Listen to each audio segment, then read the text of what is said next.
Dans ce contexte de pandémie de Covid-19, l'Afrique occidentale fait face à un certain nombre de défis. Défis environnementaux, défis infrastructurels, défis comportementaux, défis pédagogiques, entre autres. Je m'appelle M. Mbaye Massaya.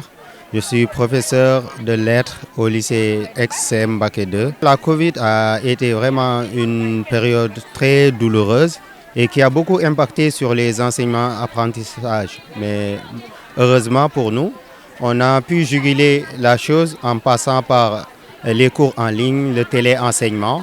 Aussi, il y a eu la reprise et qui a été effective grâce aux mesures barrières, donc avec les moyens du bord et la distanciation physique, ce qui nous a obligés à concevoir des classes à effectif réduit, maximum 20 élèves par classe pour pouvoir respecter la distance d'1 mètre.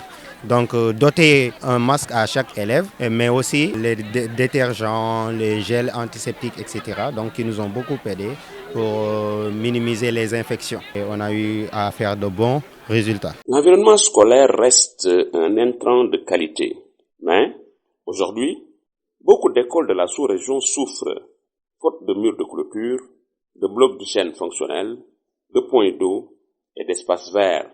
Cette situation alarmante favorise la propagation rapide de la Covid-19, freine l'accès et répercute négativement sur les enseignements-apprentissages. L'école se veut un cadre d'épanouissement qui garantit à l'élève santé et sécurité, d'où la nécessité de travailler pour l'amélioration du cadre environnemental. Dans certaines zones de l'Afrique subsaharienne, l'école est confrontée à un réel problème d'infrastructure. Les salles de classe, insuffisantes, abritent des effectifs pléthoriques dépassant parfois 100 élèves en zone urbaine.